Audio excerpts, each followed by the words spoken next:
Alô. Fala, pessoal. Boa noite. Nosso primeiro evento aqui da Golang SP em 2025. Já tem um monte de cara aí que eu já conheço de outros eventos. Quem aqui nunca veio no evento da Golang SP? Boa, 50%. Legal, bacana. Então, só para começar aqui rapidinho, e vou passar bem rápido hoje, porque muita gente já sabe. Quem que é a Golang SP? É um grupo formado por pessoas organizadoras, né? Então, somos pessoas voluntárias que tocamos essa comunidade, fazemos as pontes com as empresas que querem ter evento de Go dentro delas. Por exemplo, a Uber hoje. E quem que faz parte da Golang SP? Eu, o Rafa, o Mitch, o Herbert e o Giovanni. E o René, que não está aqui hoje, tá? Então, são esses 6 garotos que hoje estão fazendo. A Laís, para quem conhece os eventos, sabe que a Laís também fazia parte. Ela saiu para tocar outros projetos. Então, estamos em 6 pessoas agora. Como é que estão nossos números? A gente está crescendo demais, 4.800 pessoas já no Meetup, membros no Meetup, mais de 60 eventos presenciais, mais de 50 lives no YouTube, e a gente tem um número muito interessante. Ano passado, a gente impactou diretamente 700 pessoas nos nossos eventos. Isso foi muito bacana, um número bem expressivo para uma comunidade, né, sem fins lucrativos, a gente não cobra nada de ninguém. Passou? Não, passou. Passou? Agora passou. Então, só para deixar bem claro, nossos eventos têm que ser um ambiente bem seguro. Se vocês se sentirem com alguma ofensa, qualquer coisa, pode me procurar qualquer pessoa com a camiseta da Golang, ou procurar a Gisela, que faz parte aqui da organização da Uber, tá?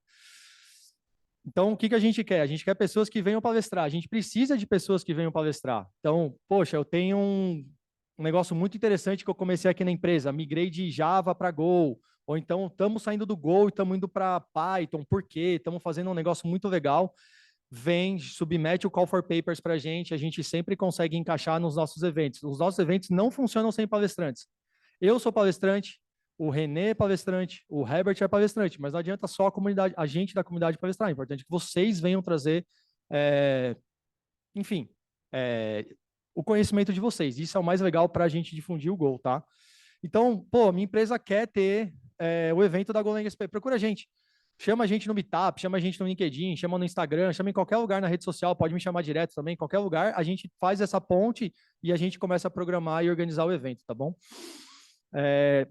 Todas as fotos que vocês conseguirem tirar aqui hoje, sobe lá no Meetup para a gente ter isso aí registrado. Pô, tirei foto ali, já vi um monte de gente que chegou, saiu daqui, tirou foto no Pôr do Sol, pode subir lá, faz parte do evento, é bem legal isso aí e ajuda a comunidade a crescer ainda mais. Então, posta as nossas fotos na comunidade, pode marcar a nossa hashtag também, GolangSP.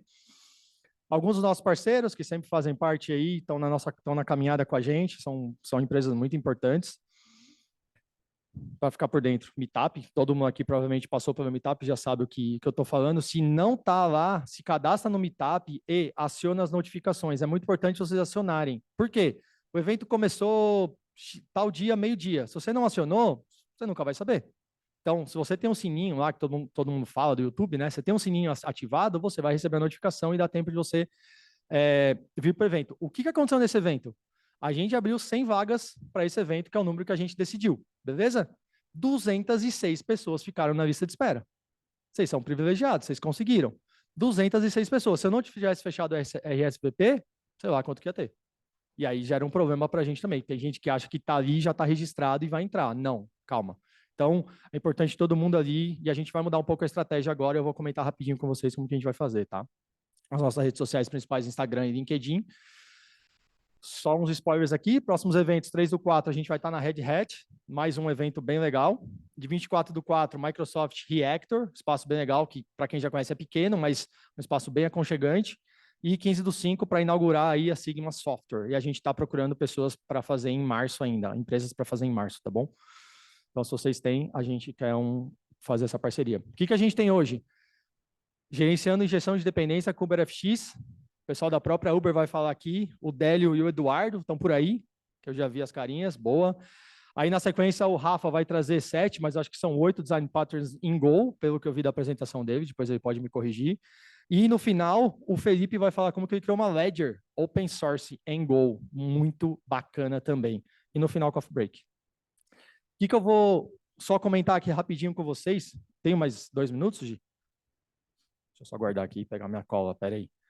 Minha cola ficou ali. Só um minuto. Guardei meu celular.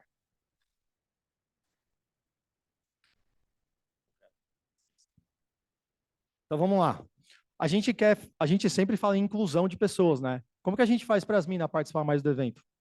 Não dá para deixar só, tipo, todo mundo concorrendo. O que que a gente vai começar a fazer a partir do próximo evento? A gente vai reservar uma porcentagem do evento racional para as meninas. Beleza? Mas não é assim, tipo, porra, eu tenho lá, desculpa o palavreado, a gente tem lá, sei lá, 100 vagas e já tem 25 meninas cadastradas, essas 25 meninas não contam.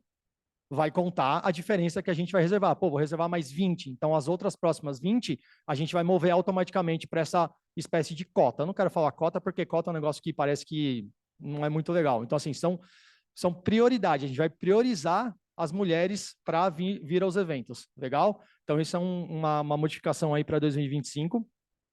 Uma outra coisa muito importante, a gente tem uma quebra muito grande nos eventos. Isso é muito ruim para quem quer participar. Vocês que estão aqui, vocês poderiam estar na lista de espera e outras pessoas na frente de vocês não virem para o evento. Vocês ficaram na lista de espera e as pessoas não vieram. O que a gente vai fazer? A gente já está fazendo, na verdade. A gente pega a lista de presença, a gente pega quem realmente veio, faz o match e começa a ver quem está marcando que vem e nunca vem, ban. Não é um bando, tipo, tem ban final. A gente vai deixar um evento de gancho. O cara não vai vir. A pessoa não vai vir. Por quê? Porque ela está tirando o lugar de quem realmente quer participar do evento. É importante que as pessoas estejam aqui, fazer esse networking. E a gente vai avisar a pessoa, você não está indo porque já 3 vezes você marcou e nunca foi.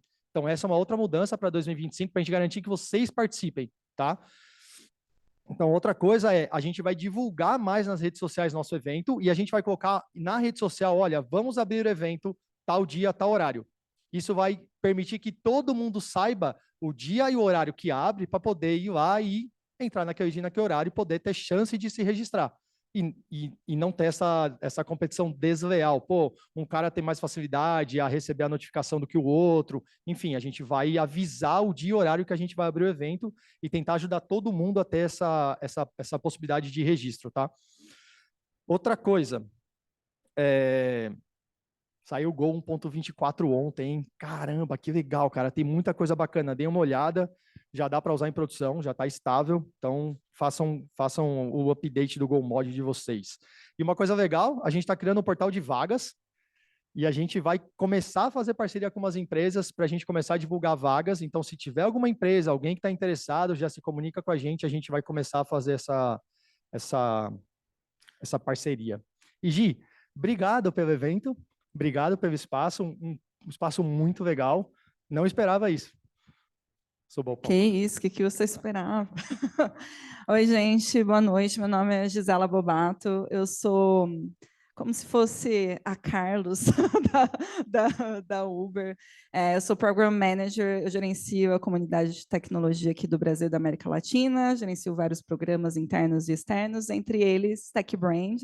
Então, o meu papel aqui é fazer essas parcerias, fazer os nossos eventos e também fazer o onboarding técnico, enfim, eu faço muita coisa aqui. Eu só subi aqui para agradecer a presença de todo mundo, eu espero que vocês curtam muito. Sigam a gente nas redes sociais para acompanhar também as nossas iniciativas também. A gente vai fazer outras parcerias com o pessoal aqui da comunidade, mas a gente já deixa o convite. E também eu espero que vocês achem os nossos conteúdos aqui super interessantes. E logo após as palestras, a gente vai ter um happy hour. Então, a gente pode bater um papo se precisarem de mim. Estou aqui. E é isso. Chamo o pessoal ou você chama? Então, chamar. Eu queria convidar aqui os meus amigos Délio e Eduardo para começar aqui a série de talks. Valeu, gente. Até mais tarde.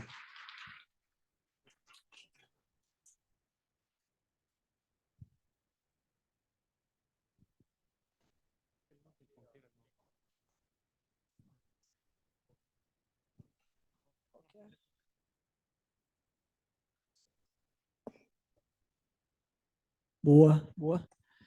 Boa noite, pessoal. Tudo bem? Vocês estão conseguindo me escutar direito? Tá bom aí? Bastante gente aqui. Bom, esse aqui. Bom, então a gente vai começar aqui. A gente vai falar um pouquinho, eu e o Délio, a gente vai falar um pouquinho sobre o gerenciamento de dependências em Go, usando o UberFacts. Para quem não conhece, tá? O UberFacts é uma biblioteca open source da Uber, tá? Em Go. E vamos lá, tá? A gente vai tentar, tá? Manter nessa agenda aqui uma introduçãozinha rápida nossa, um pouquinho sobre gerenciamento de dependência, porque que é importante. E aí, então, a gente vai passar, de fato, para o UberFacts. Tem bastante conteúdo aqui, tá? Tem bastante código, é uma apresentação tá bem técnica, não sei se eu estou na frente de vocês, eu sou meio baixinho, então talvez não esteja. Então, tem bastante coisa técnica aqui, então vão me falando se estiver também andando. Eu falo bastante rápido, tá? Então, fica à vontade. E depois a gente vai ter um tempinho para o Q&A, espero que bastante tempo. Bom, então, falando aqui um pouquinho de mim, eu sou Eduardo Pirro, eu sou um Software Engineer 2 aqui na Uber, em back-end. Entrei na Uber faz 6 meses, tá? E eu sou do time de Risk. A ideia do nosso time é criar mecanismos para detecção de riscos e prevenção de abusos, usando a nossa plataforma, seja entre usuários ou para com a Uber em si. Tá? Délio, você quer se apresentar um pouquinho, rapidinho? Boa noite, pessoal. Bom ver a casa cheia aqui. Deixa eu ver se eu não estou na frente. Boa, aqui. Bom, eu sou o Délio, eu estou na Uber faz 3 anos. Estou no mercado aí um pouquinho mais de 20 anos. Trabalhei um pouquinho de cada coisa. Hoje estou aqui no time de Safe Media Platform. É um time responsável pelo produto de gravação de viagens. A gente tem produtos, né, inclusive aqui no Brasil, para gravar a viagem. Vocês, como passageiros, e o motorista também pode fazer a gravação para fins de segurança. Sou responsável pelo serviço que processa essas mídias e deixa disponível aqui para os agentes revisarem quando é necessário. Um pouquinho do que eu tenho feito aí nos últimos 2 anos. Eu estava em outro time quando entrei na Uber. E eu acho que é isso. Legal ver vocês aqui. Espero que vocês aproveitem aí. Vai ser bem interessante, bem legal falar um pouquinho sobre o UberFX. E aí o Edu vai começar aí falando com vocês e eu finalizo depois a apresentação. Mas sejam muito bem-vindos aí ao nosso escritório. Isso aí. Bom, vamos começar aqui. A gente vai mostrar bastante código, tá? A gente vai fazer aquele show don't tell. Mas a gente vai tentar ir explicando tudo o que está acontecendo dos códigos, tá? Vamos começar, então, um pouquinho com uma introdução, né? O porquê que é importante a gente pensar em gerenciamento de dependências, tá? Por que que eu preciso me preocupar com isso? E vamos usar um serviço ali de exemplo, tá? Vamos considerar essa árvore de dependências aí entre serviços para a gente conseguir analisar um pouquinho melhor isso, tá? Aqui é um exemplo bem simples de como seria uma implementação daquele serviço, tá?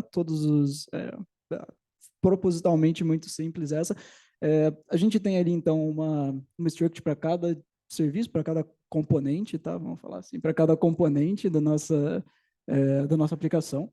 E a gente vê que a gente tem as dependências sendo definidas na hora de um construtor, tá? Então, dentro do constructor, você tem a inicialização, tá? Um componente é responsável por inicializar e manejar a dependência os componentes que ele depende. Tá? Isso aqui pode ser um pouco problemático, principalmente quando a gente for começar a escalar essa aplicação. Você pode estar percebendo aí, né, como a gente está definindo sempre novos objetos ali, né? Isso pode não ser muito eficiente em questão de memória também. Mas, enfim, isso daí a gente consegue ver que é uma solução bem simples. Vamos melhorar ela um pouquinho. E a gente melhora ela aplicando um conceito de dependency injection, tá? Eu não sei se todo mundo é familiar com esse conceito, só falando rapidinho, dependency injection, a ideia é ter essa inversão da dependência. No anterior, você conseguia ver que o componente era responsável por instanciar as dependências que ele tinha. Nesse aí, ao contrário, a gente simplesmente mudou ali, vocês podem ver que no constructor, ele recebe como parâmetro o que ele tem de dependência. Então, e assim a gente pode ver aqui, ó, na main, a gente pode ver que a gente tem a inicialização de todos os componentes e esses componentes são injetados nos componentes mais abaixo, certo? Então, por isso a injeção de dependência. Mas ainda tem uma parte aqui que está um pouco manual. Apesar dele ter melhorado bastante do anterior, ainda tem uma parte aqui que está bem manual, que é a parte dessa de inicialização de dependências e a injeção. A gente está fazendo o que a gente chama de manual wiring aqui. A gente está, né, na mão tendo que definir essas relações entre os componentes. Tá? E é nesse aqui que o UberFX vai conseguir ajudar bastante a gente. Se a gente pensar como esse sistema, se essa aplicação escalar bastante para algo tipo assim, a gente já começa a ter alguns problemas de ter que fazer esse wiring na mão. Principalmente se a gente entrar nessa ideia de cross-cutting. Essas componentes que são os cross-cutting, eles são componentes que podem ser usados em qualquer momento da nossa aplicação. Pode ser usado dentro do Rider Controller, por exemplo, ele pode ser usado no Driver Repo, então fica um pouco até difícil de montar ele dentro dessa árvore, ele fica meio sideways nessa árvore de dependências, né? Então, bom, como eu falei, isso pode ser um pouco problemático, a não ser que a gente possa usar o UberFX. É aqui que o UberFX vai ajudar bastante a gente, é aqui que a gente vai ter o maior ganho. E o que é o UberFX? Tá? O UberFX vai ser um framework de injeção de dependência. Ele é reflection-based, quer dizer que ele não vai gerar nenhum código, ele vai simplesmente olhar na assinatura das funções e dos constructors, dos tipos que a gente passa para ele, e ele vai ser capaz de identificar, né, essa árvore de dependência e instanciar essas aplicações por nós. Tá? Isso é resolvido em tempo de execução. Então, vamos mostrar aqui um exemplo de como ele funciona. Esse é exatamente o mesmo código do anterior, a gente só mudou a main. Tá? E aí a gente vê alguns conceitos do FX já aparecendo aqui. Estou de olho no tempo porque eu falo muito. Então, vamos lá. Ó, o que a gente tem de conceitos do FX que a gente está fazendo ali?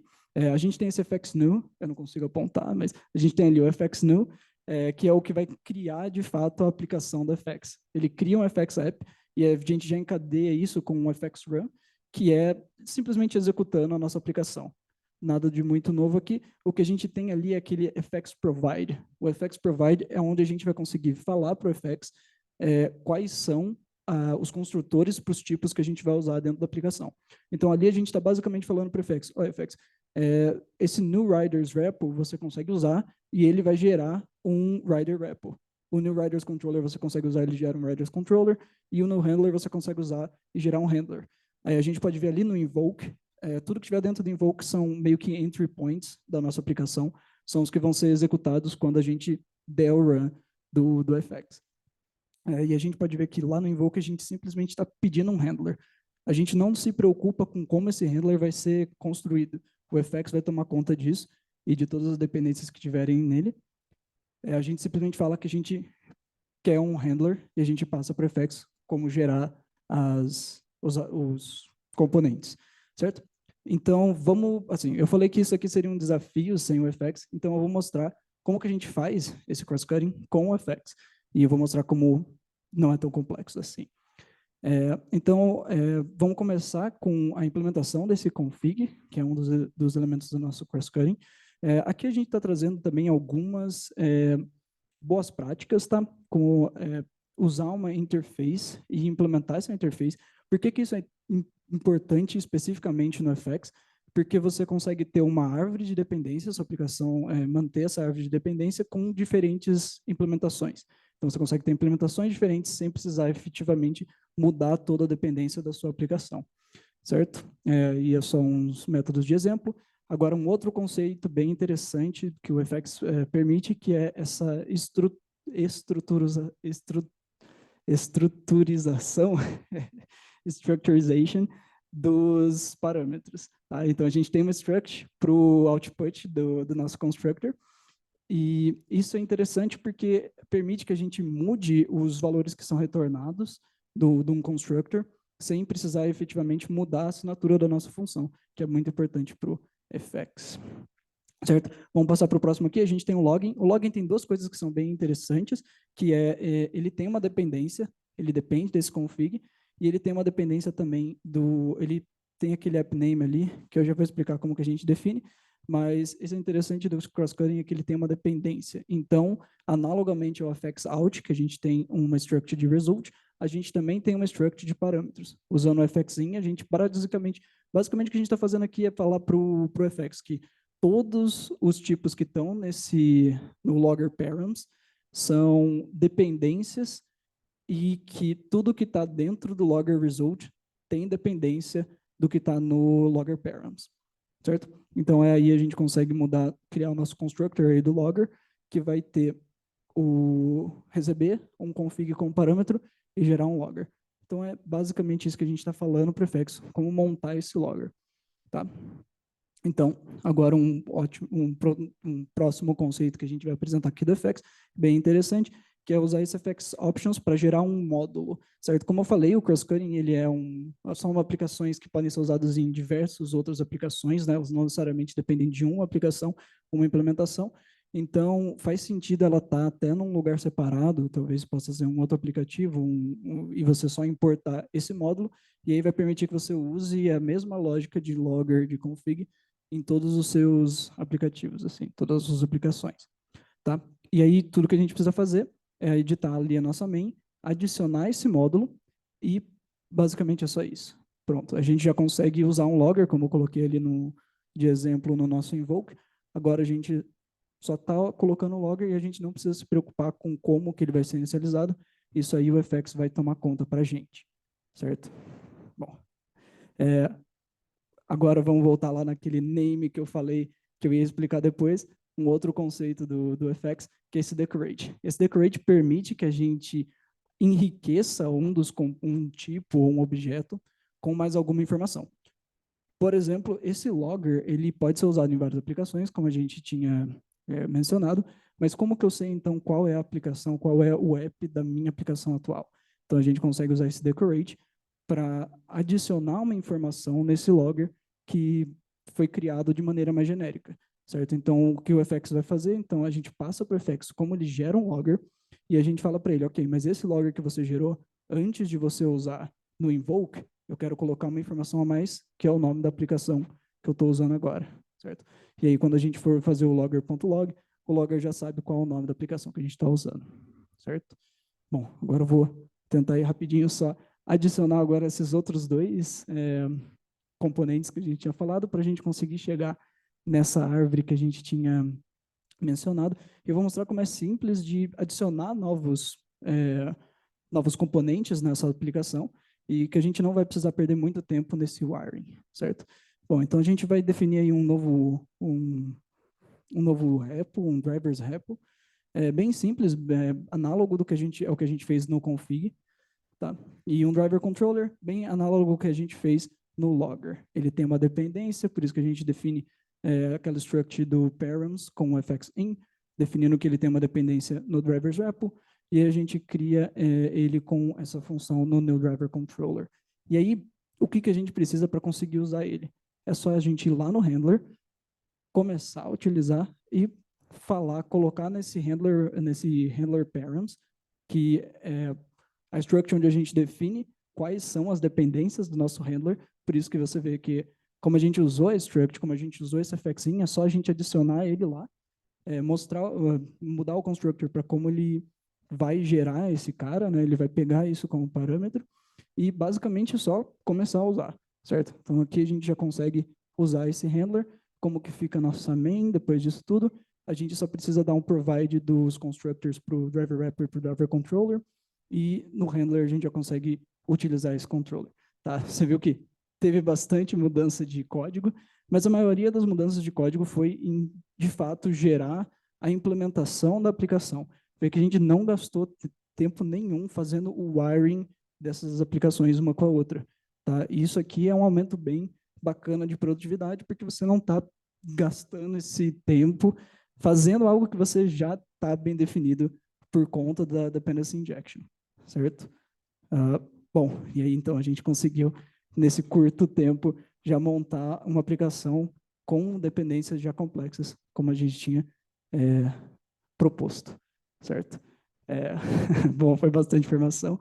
Agora o Délio vai vir aí falar para a gente sobre algumas outras utilidades bem bacanas que o FX permite para a gente.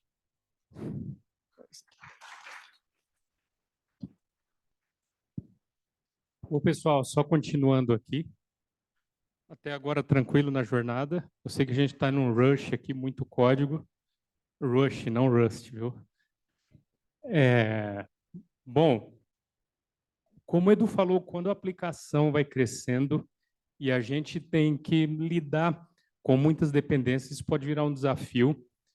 Como que a gente controla, por exemplo, se as nossas dependências estão sendo satisfeitas? Se eu preciso executar minha aplicação e pegá-la em runtime, O FX, ele fornece também um método para a gente testar se todas as nossas dependências estão sendo satisfeitas.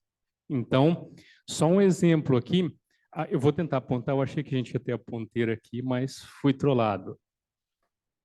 Eu tenho options, é a mesma coisa que o Edu tinha apresentado anteriormente, a gente consegue encapsular esse options dentro de um option e inserir no new para inicializar o nosso container. Eu só encapsulei esse método ali em cima, no options, para a gente conseguir testar. E como teste unitário, estou apontando na televisão, né? Só apontar. O teste de dependências ali, a gente consegue aplicar o FX Validate App, passando esse método options, que aí a gente consegue validar se todas as dependências da nossa aplicação estão sendo satisfeitas. Em caso de erro, ele vai mostrar aqui, ó, missing type. Nesse caso do exemplo que eu fiz, o Zaplogger a gente não fez o provide do Zaplogger, então a gente consegue colocar um teste unitário como um gate para antes de fazer merge ou durante um build, para a gente conseguir detectar qualquer erro até local mesmo, antes de inicializar a aplicação. E aí a gente consegue saber qual dependência que a gente está faltando a passar para o FX. Muito útil para quando a gente tem uma aplicação muito grande. Hoje o serviço, por exemplo, que eu trabalho tem centenas de dependências, então assim fica mais fácil a gente controlar o que está faltando. Beleza. A grande jornada até aqui e quais as outras possibilidades do FX, né? Quando a gente está falando de injeção de dependência, que a gente é acostumado com outras linguagens que têm um poder maior de fazer a reflection, a gente tem algumas outras possibilidades também de fazer injeção de dependência de uma interface que tem muitas implementações. E o FX também traz essa possibilidade, embora o Go seja mais limitado, né, com o reflection. Então, vamos pensar na seguinte situação, que eu tenho uma interface ali, remote storage, vamos imaginar que que ele busca implementações para salvar arquivos na nuvem, por exemplo, e a gente tem duas implementações aqui do S3 Storage e para mandar para o Google Cloud também. Como que a gente lida no FX com várias implementações de uma mesma interface? E quando a gente quer usar elas de forma individual? A gente introduz, então, um novo conceito, que é o Annotate. Então, aqui, do lado direito de vocês, a gente está fazendo ali, passando o tipo para o provide, a gente está provendo a instância do Remote Storage e a gente está adicionando o Result Tag, falando que aquela interface, que aquela ali é a implementação do Storage AWS, passando uma tag de nome. Da mesma forma, a gente está fazendo para o GCP e passando a tag Storage GCP. Dessa forma, a gente consegue usar, depois, de forma individual, essas instâncias no FXIN, quando a gente for fazer a injeção desses parâmetros, a gente nomeia a nossa propriedade ali, o nosso campo, como interface, remote storage, adicionando a tag de nome, que assim o FX vai saber como ele vai fazer essa injeção dessa dependência. Beleza, mas minha aplicação, ela salva o mesmo arquivo em várias clouds. Manda para o GCP, manda para o S3. Eu preciso usar todas as minhas implementações daquela mesma interface. Então, vamos retomar nosso exemplo. Mesma coisa, remote storage e a implementação do AWS S3 e do GCP. Para fazer isso, é a mesma coisa, a gente vai usar o Annotate, só que agora, ao invés de name, a gente vai colocar um grupo. A gente vai falar que o group é storage. O FX, na hora de prover essas dependências, ele vai agrupar por essa tag. E aí, na hora de usar, no FXIN, a gente pode injetar um array de remote storage, falando que o grupo é storage. Dessa forma, a gente vai ter acesso a todas as implementações de uma mesma interface. Consigo filtrar esse array? Você consegue fazendo um decorate, que o Edu apresentou, que você pode enriquecer ou expandir ali o grafo. Então, você pode filtrar da forma que você quiser usando um decorate e, de repente, para alguma parte da aplicação, usar só 2 implementações, em outra parte da aplicação usar 3 implementações, e aí você pode combinar e montar esse quebra-cabeça com os recursos do FX. Beleza. Outra funcionalidade. Aqui a gente está usando entrada parametrizada, usando o FXIN, que é uma boa prática recomendada pelo time do FX, mas se você gosta de implementar o input direto no construtor da sua controller, ou se você tá, né, já tem uma aplicação que você precisa enriquecer com mais instâncias, você pode também passar lá na controller, no construtor, o array de remote storage, e quando você for fazer o provide dessa controller, você muda agora, não é result tag, é param tag. O campo storage é o que vai ali como o primeiro campo do construtor. E assim também você consegue fazer a injeção de todas as implementações do remote storage. Beleza. Mais um recurso que a gente gostaria de mostrar aqui do FX, e é o que diferencia ele de outros frameworks de injeção de dependência, como o Google ARI ou até o próprio DIG, que foi o precursor do FX, é que o FX também lida com o ciclo de vida da aplicação. Então, como eu estou de tempo, está tranquilo. Então, a gente tem os hooks. Os hooks é uma forma de você controlar e executar códigos customizados no início e no fim da aplicação, porque o FX ele cuida para você do ciclo de vida também da aplicação. Então, vamos imaginar que a gente está querendo fazer injetar ali um HTTP server na porta e abrir a porta 8080. Só dessa forma não iria funcionar. Por quê? A abertura da porta para a gente ouvir e iniciar o servidor acontece de forma assíncrona. Eu não conseguiria fazer isso com invoke. Então, eu vou ter que fazer o provide aqui do new HTTP server e vou injetar o HTTP server. Não preciso ter nada dentro do método invoke, certo? Isso não iria funcionar, a gente não conseguiria abrir a porta e iniciar a aplicação. O que de mudança a gente pode fazer e aí sim usar o módulo de ciclo de vida do FX. A gente vai injetar o FX Lifecycle, iniciar da mesma forma o servidor, e aí sim a gente vai fazer o append ali do onStart. É um evento, quando a aplicação está iniciando, a gente pode começar a ouvir a porta, iniciar a GoRoutine, que vai manter nosso servidor de pé. Da mesma forma, no onStop, a gente consegue parar nosso servidor e fazer qualquer outra operação customizada que a gente queira fazer. No Start também. A gente tem um timeout forçado no Start e no Stop, que não bloqueia a aplicação. Eu posso ter vários hooks e o que foi executado dentro do timeout, que eu não me lembro agora de cabeça, mas a gente consegue, o FX vai executar as que ele conseguir executar naquele tempo. Beleza.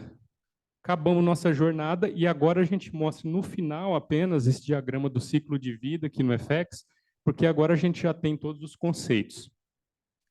Em criação de container, que é o FX New, a inicialização da aplicação, a ordem que o FX executa é, primeiro, todos os provides espalhados, independente se eles estão em módulos ou não. Depois, ele vai passar por todos os decorates que a gente tem na aplicação. E, por fim, vai fazer os invokes, que são métodos que a gente pode fazer invoke na inicialização do módulo, na inicialização da aplicação. Depois disso, a gente entra no ciclo de vida da aplicação em si, quando a gente tem os hooks. Ele vai disparar o evento de start, a aplicação vai rodar, e quando ela for parada, ele dispara o evento de stop. Beleza. Acho que cobrimos tudo que a gente tinha para falar hoje. É mais uma introdução ali do FX, é muito produtivo. O pessoal da Uber que está aí de back-end sabe que é muito produtivo trabalhar com FX e fazer injeção de dependência. Diferente de outro framework, né, do Google ARI, ele não gera código, então você mantém só o código que você escreve. E, além disso, ele lida com o ciclo de vida da aplicação.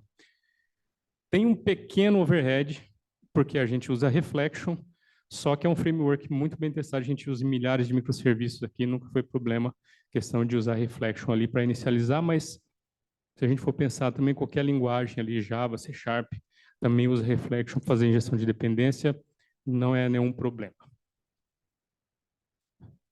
E por último, a melhor parte, quem quiser brincar com FX, brincar com Go, a gente tem um monte de vaga aqui na Uber. Então, Tem o QR Code aí para vocês aplicarem. E espero ver vocês por aqui. Muito obrigado. Espero que tenham gostado. A gente vai abrir agora uns 5 minutinhos para tirar dúvida, para quem quiser perguntar alguma coisa, tá bom? Muito obrigado aí pela presença de vocês.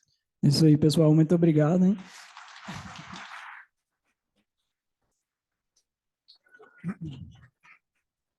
Boa. Vão se inscrevendo aí também. Bem bacana. Vem trabalhar com a gente. Tem bastante vaga aberta. Boa. Perguntas, então? Alguma pergunta? Boa noite. Quando vocês usam esse framework de injeção, dá algum problema com a IDE? Assim, ela reconhece tudo certinho? O duck typing já dá conta do recado ou não? Fica alguma coisa vermelha lá? Que eu já tive problemas com outros frameworks, assim, com linguagem. Principalmente em Java ali, né? Normalmente isso dá mais problema com framework que gera código, né? Como a gente trabalha só com Reflection, praticamente tudo já funciona, tá? É isso que tá até escrito na documentação. Deveria só funcionar. Mas, enfim, assim, a gente nunca teve problema com isso, pelo menos eu nunca tive. Délio?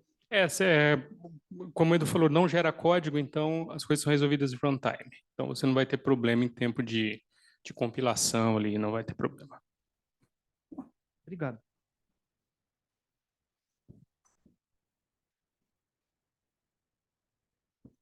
Mais alguém? Boa noite. Boa noite. Aqui. Boa noite. Qual a principal diferença entre o Invoke e o Decorate? Para mim pareceu bem parecido assim. Tá. O Decorate, ele vai mudar, você pode alterar o grafo de dependências com Decorate. Então, você pode enriquecer um objeto com alguma propriedade, e note que o Decorate você precisa retornar uma dependência. Então, você pode, o exemplo que o Edu passou, você recebe um logger e devolve um logger. Né? Você poderia receber, igual o exemplo também que eu dei de storage, você poderia receber um array ali de remote storage, filtrar só quem é S3 e Google, por exemplo, e você vai ter que retornar outras dependências. Então, é uma forma de você enriquecer e expandir o grafo de dependências ali dentro do container do FX. E o invoke, realmente você chama um método que você vai executar alguma coisa ali dentro desse método. Pode ser, inclusive, a aplicação principal.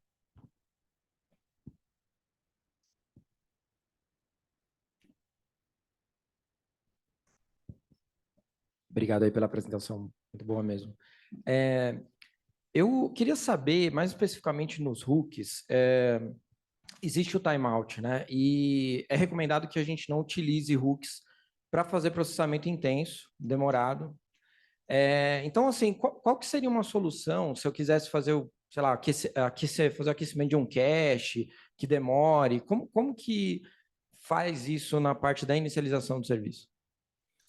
Para fazer, por exemplo, um arm do cache, você pode disparar uma goroutine, deixar ela executando, e aí você não tem... Seria o mesmo princípio de iniciar o servidor, né? Você inicia lá a goroutine e deixa ela rodando no start da aplicação. Você não vai ter o retorno desse aquecimento. Existe alguma maneira de eu não deixar o serviço disponível até que o cache esteja pronto?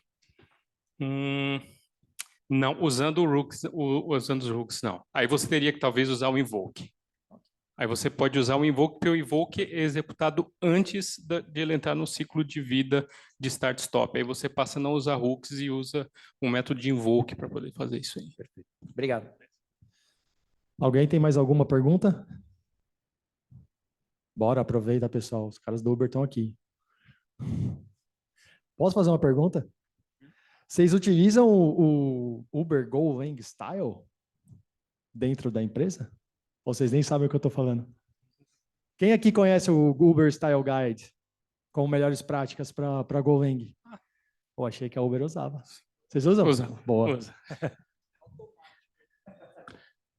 Já é no forceps. Nem passa o PR, né? Não. Já barra no 20. Quem? Ó, a gente tem mais 1 minuto, hein?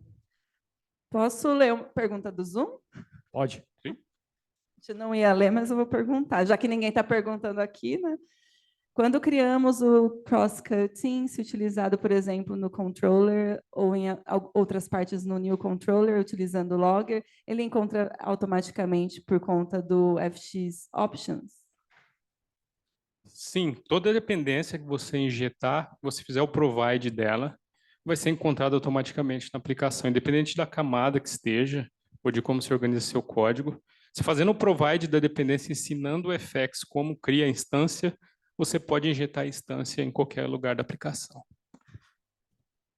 Última pergunta aqui, ó, no canto. Boa noite.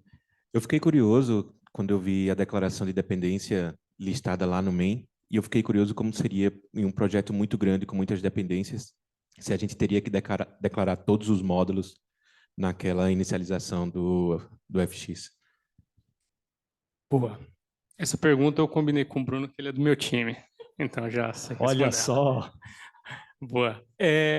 A gente organiza em módulos mesmo a aplicação. Então, se a gente está trabalhando aí numa aplicação MVC, a gente tem o módulo lá tem as models, então a gente cria o módulo de models e cria todos os provides dentro do módulo.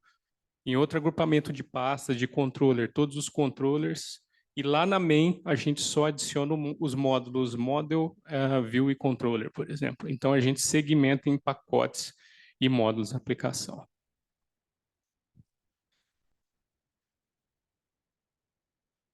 Bom, na verdade, você poderia até ter módulos dentro de módulos também. Então, dá para segmentar bem, certinho, deixar bem organizado. Isso, e só para dar um exemplo, a main do nosso serviço, do serviço que eu trabalho, eu estou no time 2 anos, eu mexi uma vez na main, porque geralmente a gente mexe nos módulos e injeta as dependências lá, faz os provides dentro dos módulos e injeta onde a gente está precisando. Então, a main, por exemplo, só tem o boilerplate da Uber mesmo. Todo o restante são divididos os módulos da aplicação. Posso fazer só mais uma? Mano. Rola um enforce mesmo para vocês utilizarem o UberFX aqui dentro? Ou assim, eu posso fazer uma injeção de dependência tradicional em Go ali, passando nas estruturas, etc. Ou não? O diff com certeza não vai passar. Porque já é considerado uma boa prática, a gente já usa no monorepo aqui, então eu acho que ninguém aprovaria o diff, mas você pode tentar. Eu acho que não vai. Vai que passa. Exato. Não tem nem porquê, né? É muito melhor. Então, melhor de usar, né? Boa. Ninguém nunca tentou, por isso que a gente não sabe. Boa. Boa, certinho. Obrigado, então, pessoal. Obrigado, pessoal. Até mais, boa noite. Aproveitem aí.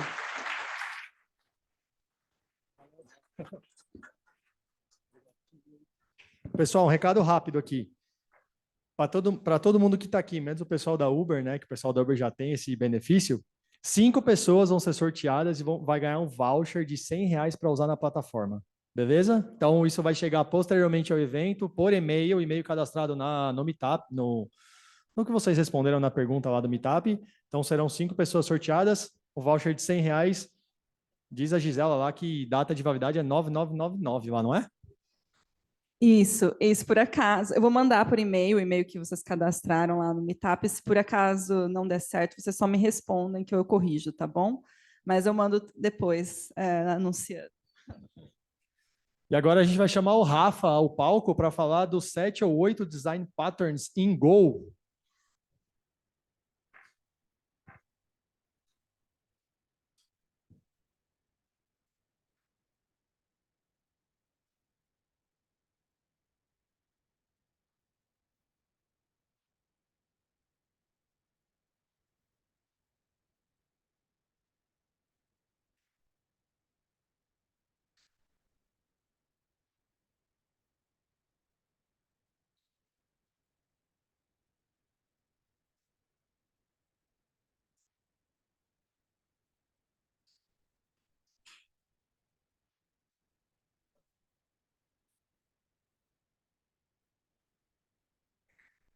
Boa noite. Então, eu chamo Rafael, obviamente, está ali no slide, acho que está todo mundo lendo.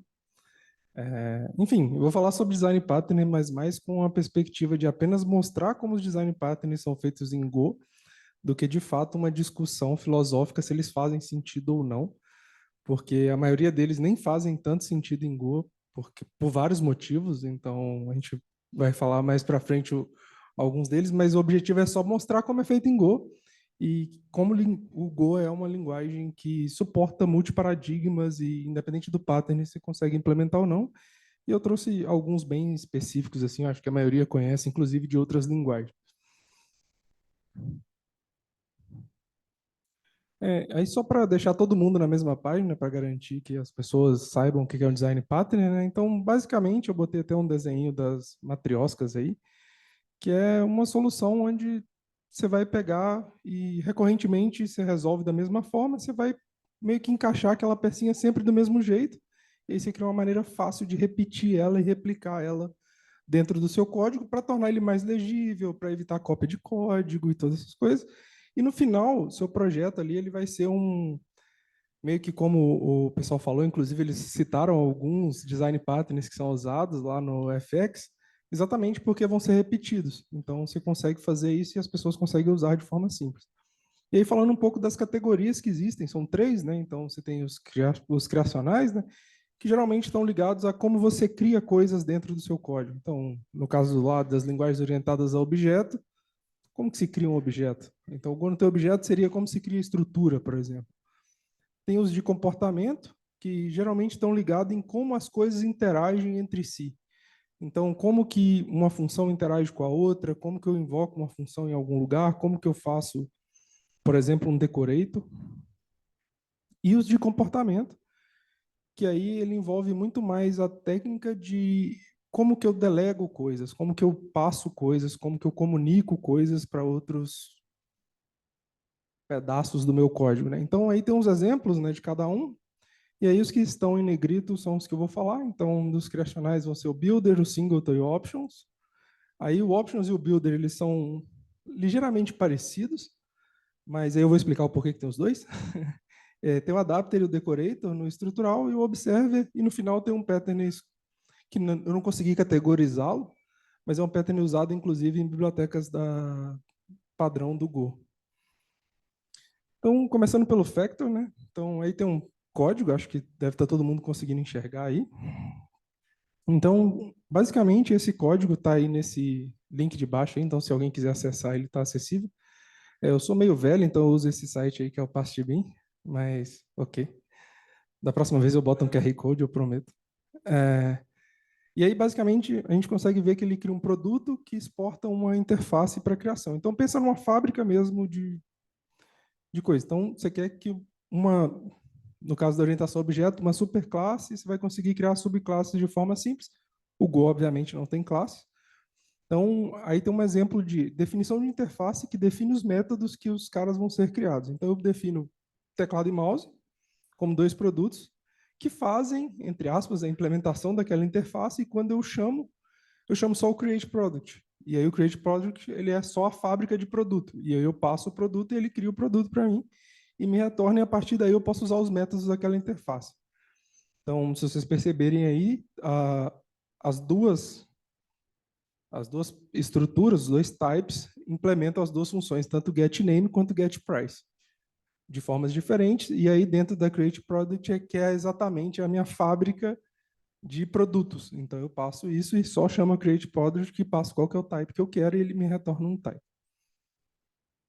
O singleton é um pattern que eu particularmente gosto muito em Go, porque o Go tem esse ONCE da biblioteca padrão Sync, que o que ele faz? Ele basicamente vai garantir que você vai criar apenas uma instância da sua estrutura ali. Então, isso é muito usado, por exemplo, em bancos de dados, que é o exemplo, inclusive, que eu trouxe aqui.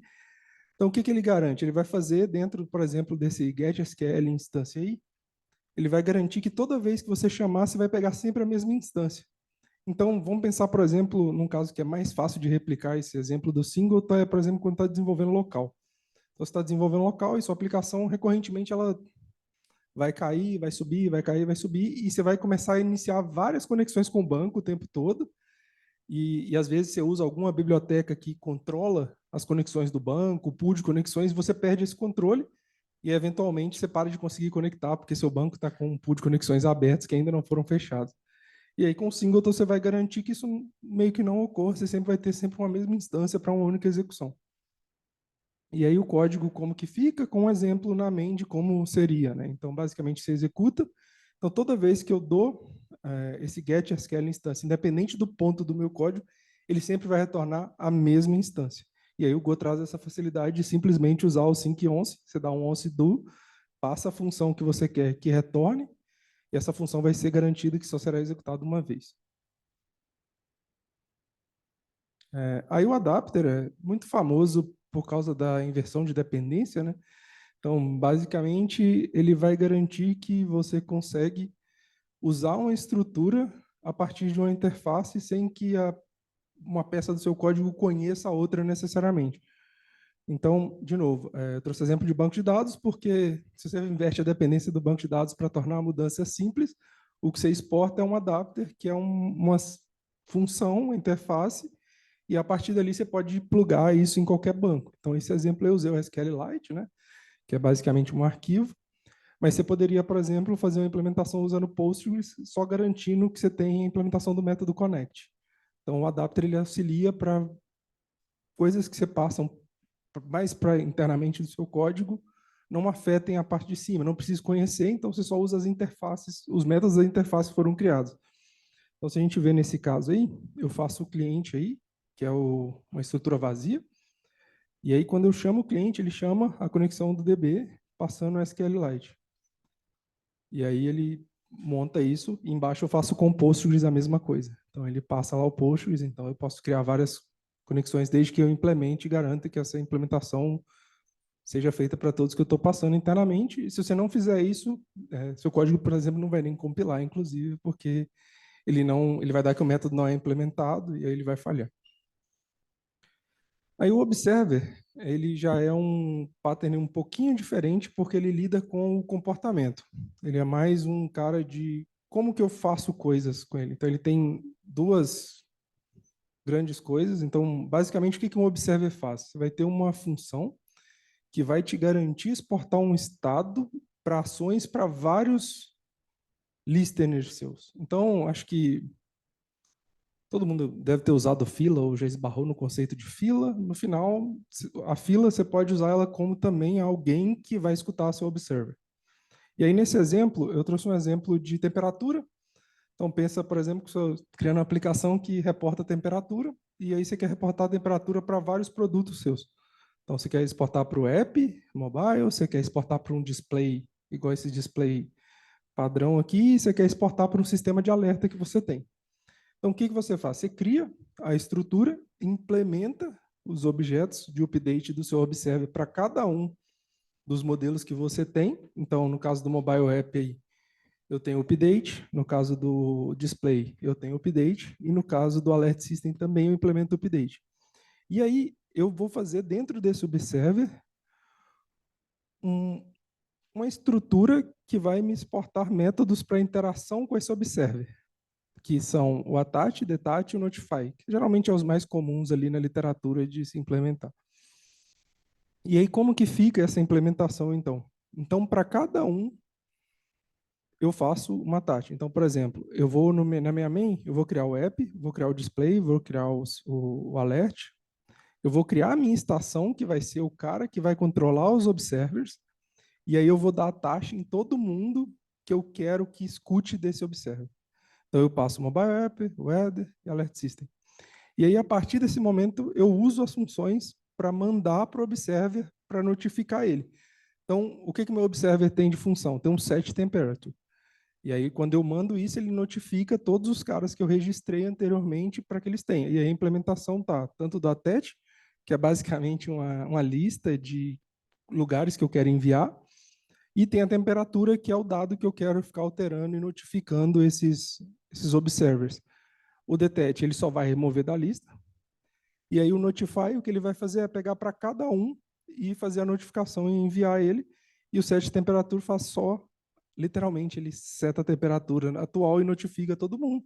E aí ele armazena essa temperatura, porque se eu quiser notificar ou criar uma lógica de notificação recorrente, por exemplo, sei lá, eu quero exibir isso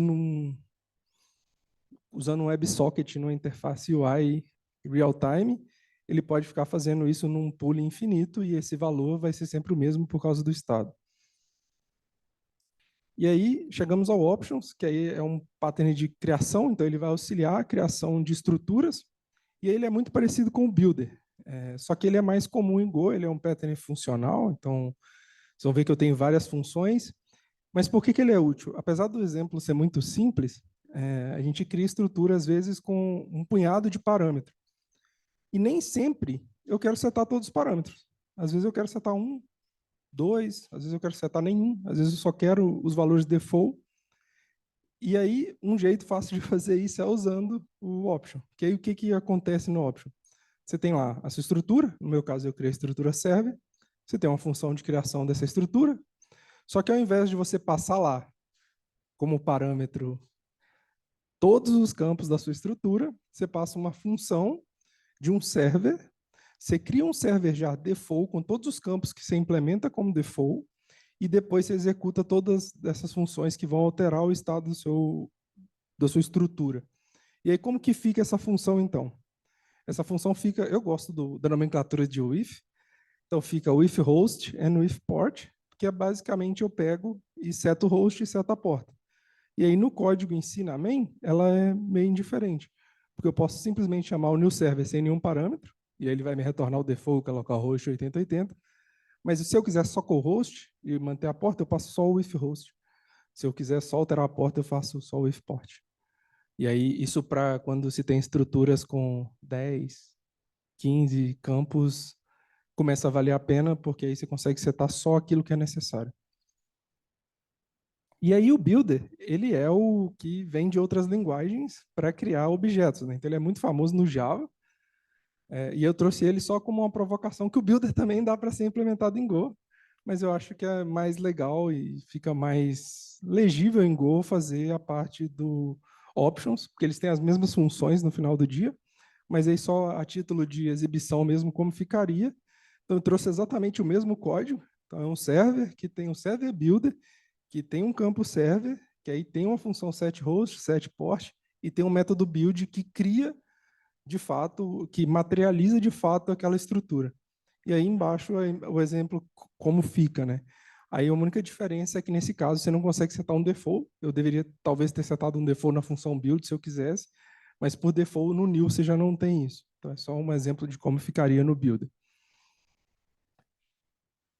E aí o decorator, que é basicamente, isso é uma maneira fácil de explicar, mas ele tem duas implementações, e aí ele é muito mais fácil de entender quando se tem anotações. Eu acho que quem veio de outras linguagens, como Python, os decorators você tem em Java, você tem lá o arroba, não sei o quê. Então, o que você está fazendo no final do dia? Você está encapsulando sua função para que ela possa executar uma mesma coisa várias vezes.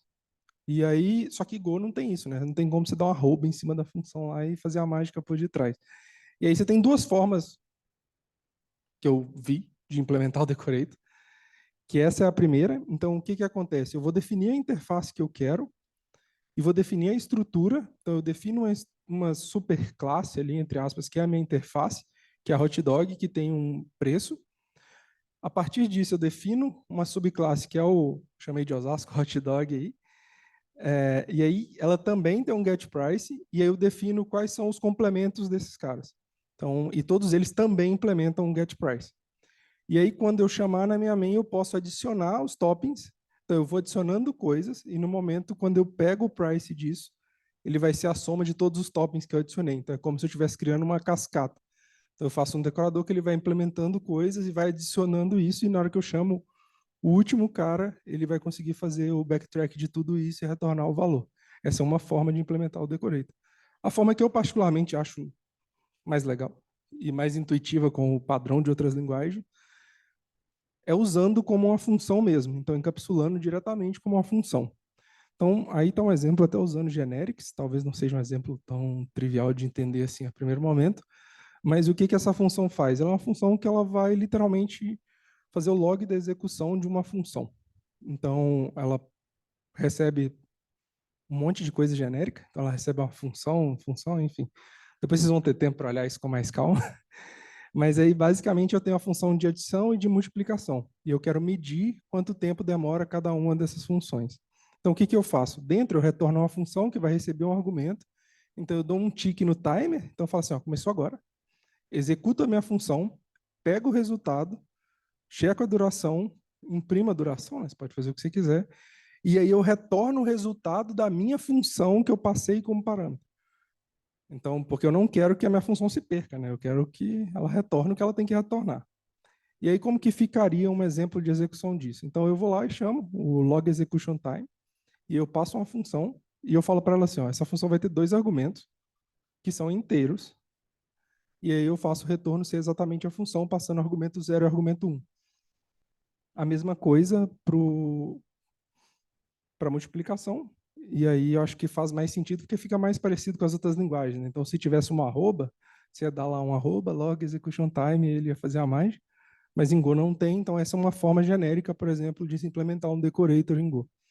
Não fica tão bonito visualmente na hora que você vai usar, mas é muito útil para quando você quer padronizar e fornecer um jeito fácil de medir, de contar, de controlar coisas, e padronizado. Então, se todo mundo usa um modelo desse, todo mundo vai ter o mesmo login, do mesmo tempo, do mesmo jeito, quando você for debugar. E aí um pattern que não estava no início de nenhum deles, que eu não sei encaixar muito bem onde ele estava, é o must. E aí esse é um pattern que auxilia muito, principalmente, acho que todo mundo aqui já deve ter visto em algum projeto, quando vai iniciar lá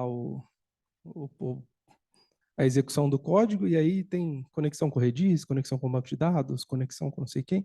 Só que se nenhuma dessas coisas subir, sua aplicação não deveria subir. E aí o que você faz? Você vai lá e tenta conexão, aí você checa erro. Aí você vai lá, tenta conexão, aí você checa erro. Aí você vai lá, checa conexão, e checa erro. Você vai lá e vai fazendo isso aí, e aí seu código também fica gigante com um monte de fear panic. E aí eu trouxe o exemplo, inclusive, da própria lib de regex. Então, por exemplo, como que ficaria o regex sem a must? Você tentaria fazer o regex, ele não compilava, você checaria o erro, e aí você retornaria ou não. O que a STD faz? Ela fala, tenta compilar. Se não compilar, eu vou retornar erro. E aí eu trouxe também uma implementação genérica do must, que você consegue passar um valor e um erro, e aí você checa se deu erro, retorna um panic, porque você não quer que a sua aplicação suba. E aí, por exemplo, é como se eu tivesse 3 serviços, né, pensando até no contexto da Uber aí, né, você tem o trip service, o driver service e o router service, você quer que os 3 iniciem para a sua aplicação funcionar, e ao invés de fazer if erro, panic, if erro, panic, if erro, panic, eu dou um must, passa a função que eu quero, e se ela falhar, ele vai dar um panic e vai me retornar isso. Então, é uma forma de fazer. E é isso. Aí tem um QR Code aí com o meu LinkedIn. Só deixando uma adenda aí. Se alguém tiver vaga, eu estou open to work. E fica à vontade para perguntar. Em volta do LinkedIn tá verde ali, né? Não, tá ainda verdinho. não tá, pô. Preguiça de mexer no LinkedIn. Sou um velho cansado.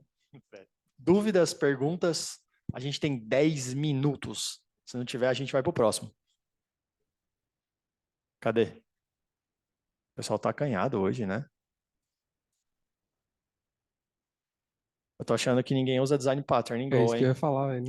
Eu acho que é isso que tá acontecendo. Ninguém tá usando design pattern, não. Tô vendo isso aí, seus códigos tudo sem design pattern. Ninguém? Boa. Rafa, muito obrigado.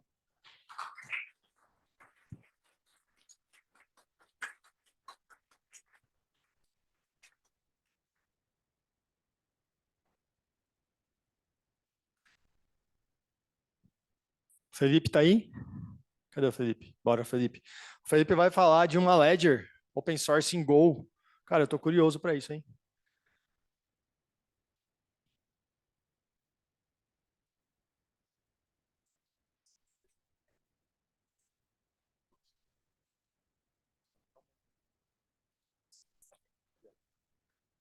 Verde vai e vermelho volta. Boa noite, pessoal. Tudo bom? Diferente das outras apresentações aqui, o contexto dessa apresentação, a gente não vai entrar muito em código. Aqui a intenção é trazer um pouco para vocês um projeto novo que a gente está trabalhando e como a gente quer trazer isso para a comunidade. Então, a intenção é, a gente já começou essa construção de uma ledger open source e o porquê que a gente está escolhendo fazer isso, né? Então, falando rapidamente aqui, hoje eu estou como Technical Product Manager na Lerian.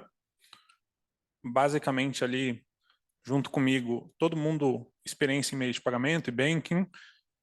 Passei por algumas outras empresas de meio de pagamento e essa dor da Ledger a gente encontra em muitos lugares. E o que é uma Ledger? Basicamente, quando a gente fala de Ledger ou livro-razão, ela é um registro de movimentações financeiras onde cada transação ela é registrada de uma forma com créditos e débitos, que a gente chama de double entry. Então, quem já trabalhou com Ledger vai entender um pouco o contexto. E essas movimentações sempre são registradas em contas individualizadas. Então, qual que é a dor, geralmente, de quem começa a trabalhar, vamos dizer assim, com dinheiro, com movimentações financeiras? O conceito de uma movimentação financeira. Porque sempre que acontece uma transferência, como aqui no exemplo, uma transferência de R$1.000, ela sai de algum lugar, ela sai de alguma conta. Então, esse dinheiro ele não é criado do zero, né? Ela sai de uma conta onde esse dinheiro já existe e passa a fazer parte de outra conta. Ela é transferida entre essas duas contas. Então, no contexto financeiro, instituições financeiras, bancos, muitas startups começam a trabalhar numa ledger, mas não levam esse conceito para as movimentações financeiras. O que acontece? No futuro, quando se tem um problema com uma transação, quando um dinheiro some, acaba que muitas pessoas vão ficar bem irritadas com isso, e você não consegue traquear esse dinheiro, como que ele se movimentou sempre dentro de um sistema financeiro. Então, é sempre muito importante, um dos principais conceitos de uma ledger é essa questão de estou fazendo uma transferência, ela precisa estar saindo de uma conta, entrando em outra conta, e eu preciso sempre ter esse registro financeiro dentro do sistema. Isso acaba sendo uma dor de muitas startups que começam, fiz uma transferência, ele registra esse débito, esse crédito na conta de destino, mas esquece de registrar o débito que foi feito na conta de origem. E aí, quando você vai ver isso, a vida da transação, você sabe que aquele dinheiro foi recebido, mas você não sabe de onde ele saiu. Então, aqui, a gente decidiu criar um Midas, que basicamente ela vai ser uma ledger de código aberto. Então, já está disponível. Quem precisar entrar, quiser visualizar isso lá, o código já está disponível.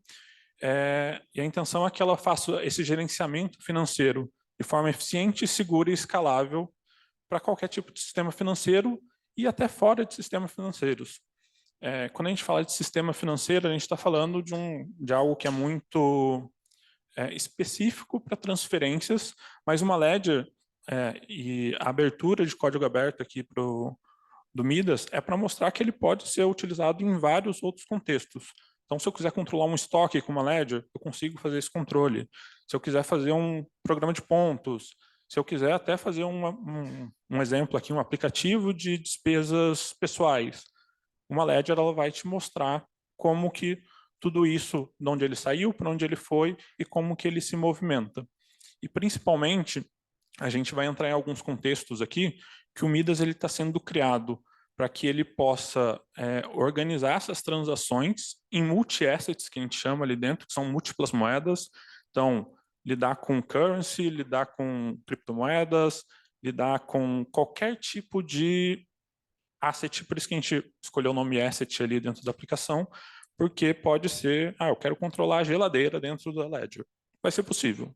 Então, você consegue personalizar o Midas para que ele controle qualquer tipo de moeda.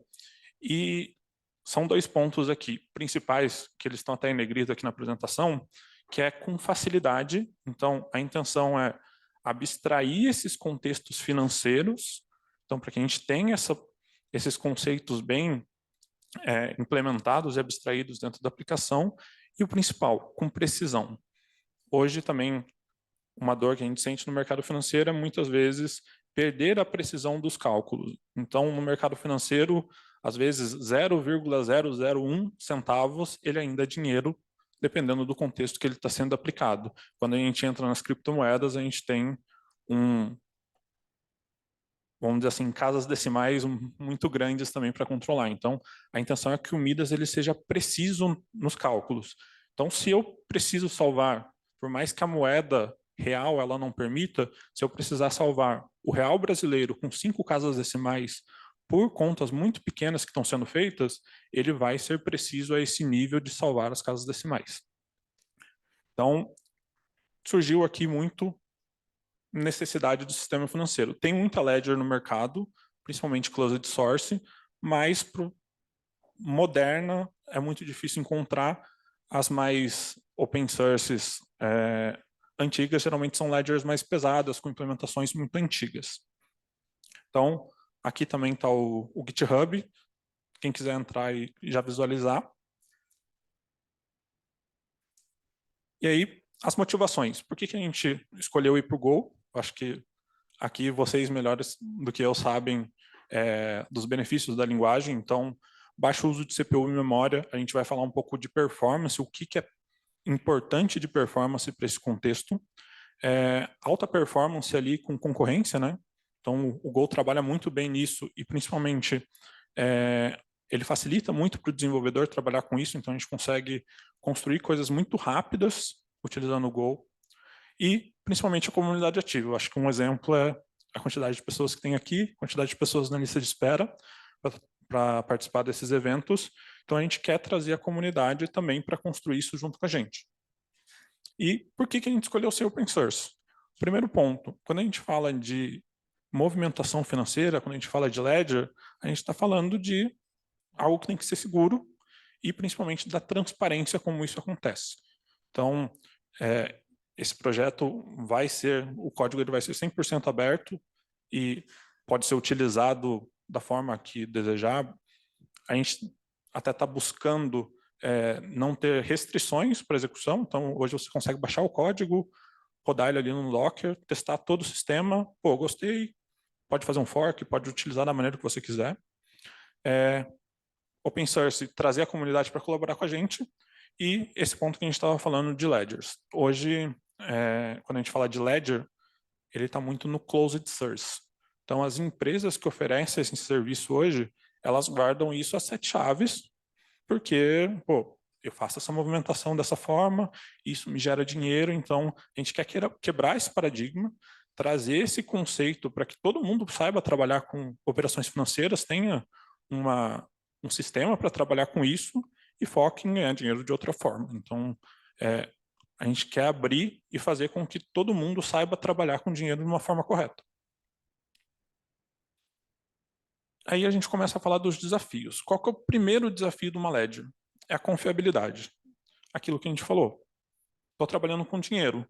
Pô, se um dinheiro some, não é tão confiável. Muita gente vai ficar extremamente irritada. Então, primeiro conceito, primeiro desafio que a gente vai falar aqui é de confiabilidade. Então, eu trouxe alguns pontos aqui do que a gente tem passado no dia a dia para construir a ledger, coisas que a gente tem aprendido, principalmente para trazer aquele ponto de, pô, se eu soubesse disso antes, eu não tinha sofrido com uma implementação que eu estou fazendo aqui em algum momento, eu tive algum problema. Primeiro ponto, que a gente falou de precisão. A ledger ela precisa ter cálculos precisos. Então, de preferência, nunca permitir arredondamentos. Então, aquilo que a gente falou, se eu precisar lidar com 4 casas decimais no real brasileiro, a ledger precisa saber lidar com isso. O que eu vou mostrar por usuário na ponta, ele pode ter um arredondamento para cima, geralmente para baixo, né? Se você não tiver aquele saldo para ser utilizado. Um ponto que a gente olhou, principalmente quando a gente lida com múltiplas moedas, evitar usar float, evitar usar casas decimais na hora do armazenamento do número.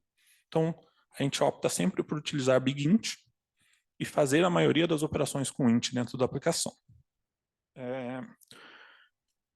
O Go ele tem ali o MathBig, que já ajuda a fazer todo esse processo. Então, dentro do Midas, quem explorar o repositório ali vai perceber que todos os valores armazenados, eles sempre vão ser armazenados com BigInt.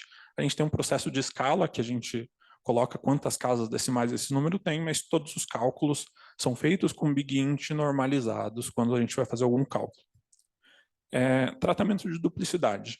Quando a gente fala de transações financeiras, e a gente vai ver na questão de performance, é muito importante que as transações financeiras elas tenham uma idempotência automática.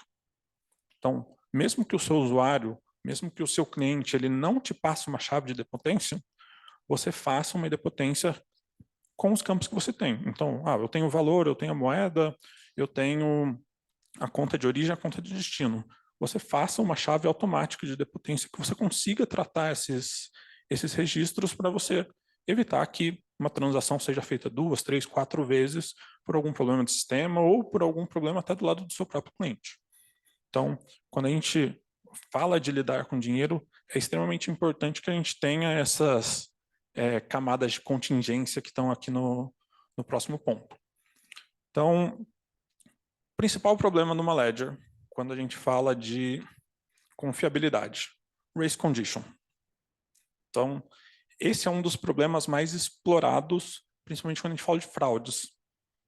Ele é um problema muito explorado quando um atacante ele percebe que a aplicação não lida bem com race condition, é um dos primeiros pontos que vão ser explorados, para que ele consiga tirar mais dinheiro do que deveria de um determinado lugar.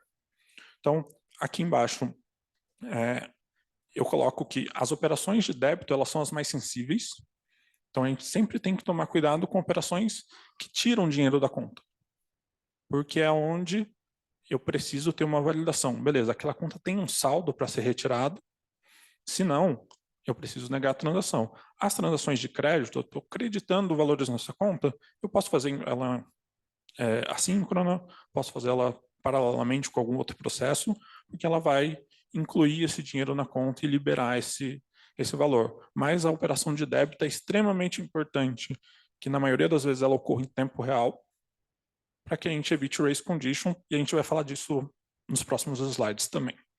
Então, criar camadas de contingência, então, ter vários tipos de validação para evitar que uma transação seja feita de forma errônea ali, que ocorra uma fraude em cima de uma ledger. E, sempre que possível, se for possível no processo financeiro, lidar com operações financeiras de forma assíncrona. Então, é muito necessário operações síncronas hoje no mercado financeiro, principalmente quando a gente fala de transações de cartão de crédito, que estão ocorrendo na hora ali, sendo debitados da conta, mas sempre que você puder, estiver fazendo qualquer processo financeiro, a primeira pergunta eu acho que será que isso não pode ser feito de forma síncrona? Por quê? Facilita o tratamento de race condition e facilita a performance da aplicação também, você não precisar escalar quando a gente fala de performance, tá? E aí, a gente entra aqui na parte de race condition, e eu dou um exemplo exatamente do débito, que é quando eu tenho duas transações entrando exatamente ao mesmo momento, só que na primeira transação ele tem um saldo de R$100, ele está tentando debitar R$50, e a segunda ele está tentando debitar 80. Mesmo que eles entrem exatamente no mesmo milissegundo, eu preciso ter uma forma de tratar essa transação que cada uma seja feita uma de cada vez. Então, que seja feita no modelo first in, first out. Independente se elas entrem no mesmo momento, eu tenho que decidir qual transação eu vou tratar primeiro, para que a gente evite. Esse modelo é um dos modelos mais utilizados na fraude. Por quê? Não tratou bem com o race condition, o atacante ele vai tentar fazer 4, 5, 6 transações ao mesmo tempo. Por quê? Se 4 daquelas transações forem processadas com sucesso, ele já conseguiu tirar uma boa parte de dinheiro. Se ele consegue fazer isso por um bom tempo, o rombo pode ser milionário aqui em alguns casos. E, inclusive, dependendo do contexto, pode levar empresas a quebrarem do dia para a noite. Quando a gente começou a implementar, e aqui são exemplos extremamente simples, tá? No começo, a gente falando, beleza, eu preciso lidar com race condition, a gente utilizando ali Go Routines, veio o contexto de Mutex. Beleza, a gente tem a parte do lock, unlock, eu consigo fazer com que ele, uma das race conditions, loque aquele processo, por exemplo, da extração do saldo da conta, e assim que ela finalizar, ela libere aquele lock para que a próxima para que a próxima Go Routine pegue isso e faça a próxima transação. Beleza, isso aqui num teste inicial, numa POC, em algumas coisas funciona muito bem, mas quando a gente está falando de Ledger e quando a gente vai entrar em performance, a gente começa a falar de um ambiente distribuído. Então, provavelmente eu vou ter, em alguns casos, milhares de pods ali rodando, tentando debitar essa conta. Então, quando a gente olha para esse contexto, ele é funcional em alguns cenários, mas quando a gente olha para um contexto distribuído, a gente entendeu que não era a melhor forma de utilizar isso.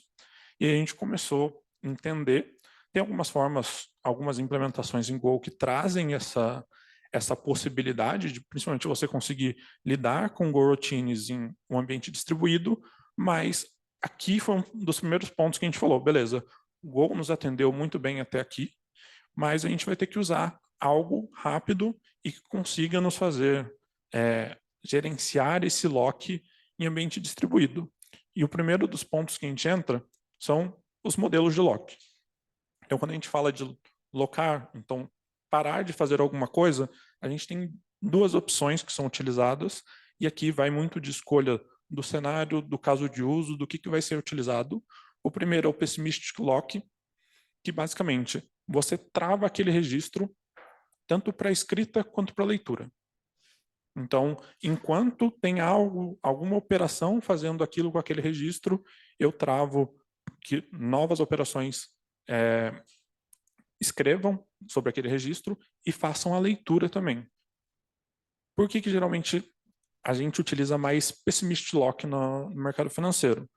Porque enquanto uma transação está debitando uma conta, eu sempre vou tocar aqui muito no débito, porque é a parte mais sensível. Então, sempre que uma transação está debitando uma conta, eu tenho que evitar que a próxima leia aquele saldo para que elas não concorram em cima do mesmo saldo que está sendo modificado. E a gente tem o Optimistic Lock, que basicamente ele trava a escrita.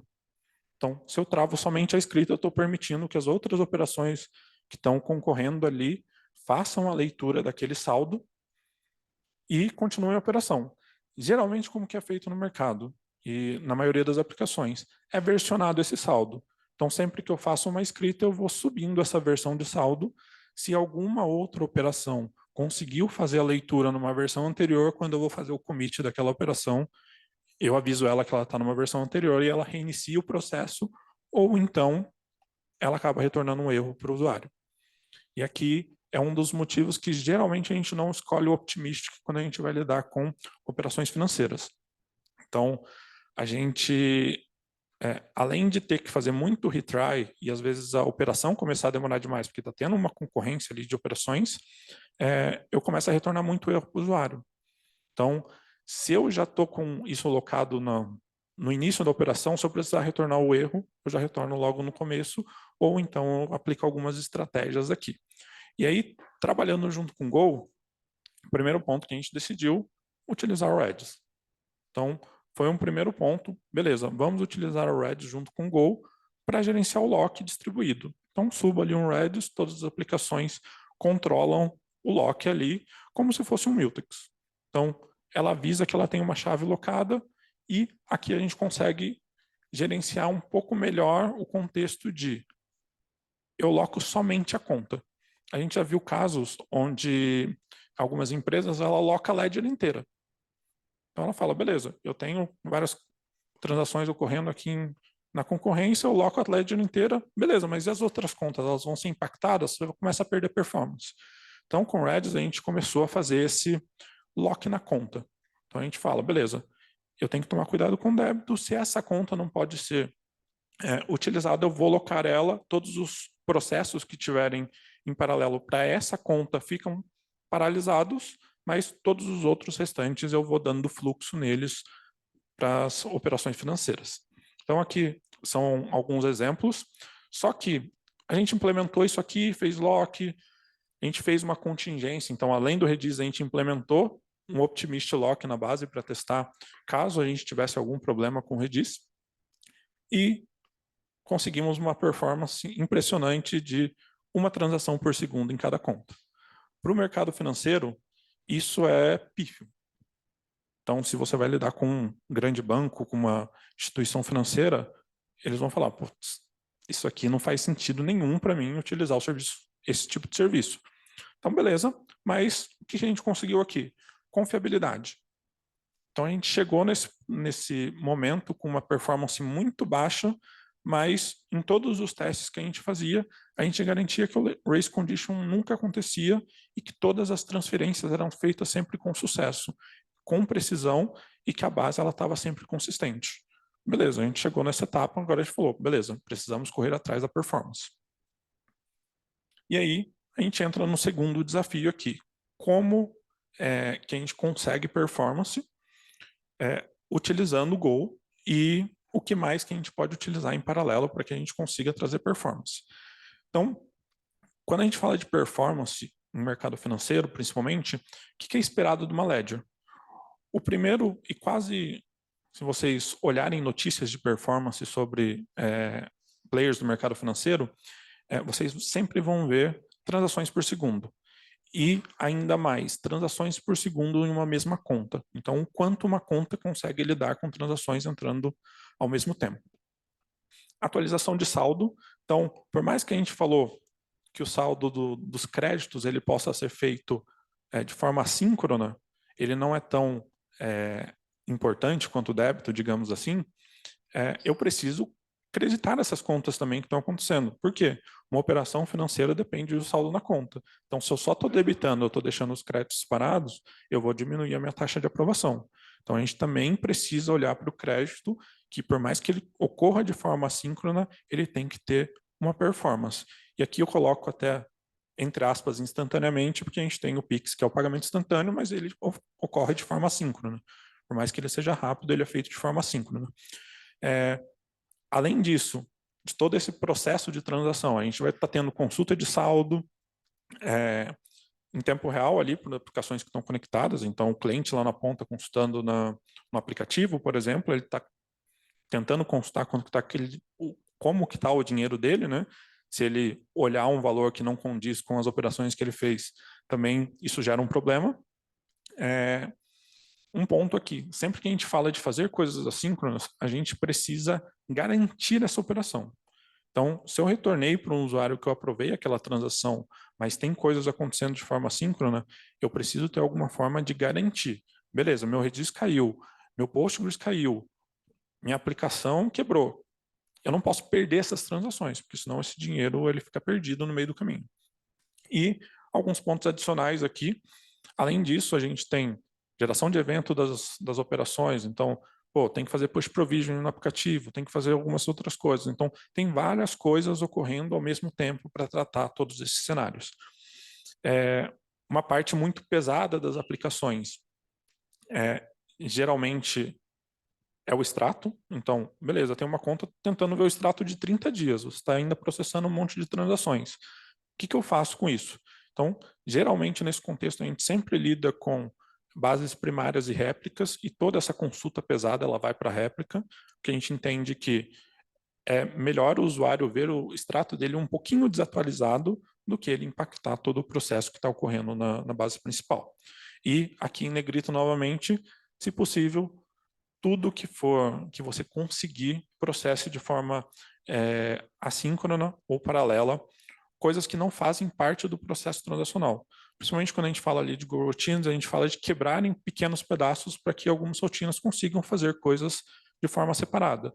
Então, defina bem ali o contexto transacional, deixa aquele cara rodar muito rápido. Eu tenho telemetria, eu tenho log, eu tenho algumas coisas para fazer. Beleza, se você conseguir fazer isso em paralelo, você vai ganhar muito processamento e manter o foco sempre ali no valor. Não adianta eu ter o log de uma aplicação ocorrendo com sucesso, mas eu não está conseguindo finalizar a operação no banco de dados. Então, deixar o escopo da transação muito importante e fazer todo esse processo que permeia ali o sistema de forma assíncrona. Fizemos algumas modificações ali já com esse contexto, então fizemos essa tiramos logs, algumas coisas, começamos a fazer de forma síncrona, a gente já conseguiu subir um pouco a aplicação para 10 TPS. Mas ainda não é um número relativamente bom para o mercado financeiro. Então, a gente vê outras ledgers fazendo isso com um número muito mais alto. Para onde que a gente voltou? Para o Redis. Junto com o Go, a gente percebeu que esse cara ele tem muitas ferramentas que conseguem ajudar no controle de transações financeiras. E aqui, o que ele possui de benefício? Ele tem operações de forma atômica que lidam com essas informações, tanto inteiras quanto float. Então, um ponto importante aqui que a gente falou é sempre eu garantir que eu vou fazer uma operação de cada vez no débito.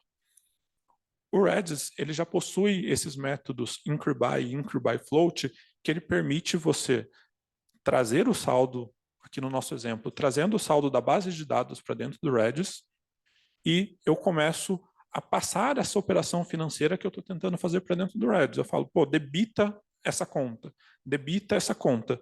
O Redis, ele já vai lidar com isso de forma atômica. Então, se eu tiver 50 operações tentando fazer essa operação de débito no Redis, ele já vai tratar essas 50 chamadas de forma atômica. Então, isso aqui a gente percebeu, pô, eu já tenho um processamento ótimo ali com o Go, eu tenho uma velocidade muito alta de processamento, mas eu estava sofrendo ali com essa gestão do race conditioning no banco. Pô, trouxe o Redis aqui para frente e começo a trazer o saldo para cá, conseguiu debitar no Redis, eu jogo a transação para ela ser complementada de forma síncrona ali dentro da minha aplicação Go. Então, o restante da aplicação vai lidar com toda a parte de escrever as operações, atualizar aquela conta no banco, então atualizar aquele débito que eu fiz no Redis no banco, e se eu precisar, depois eu tenho todas essas operações para eu reconstituir o saldo.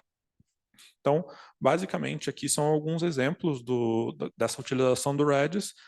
Então, isso aqui a gente percebeu, beleza, eu usando todo o processamento que eu tenho com Go, junto com o Redis, eu começo a ter uma possibilidade muito grande de performance.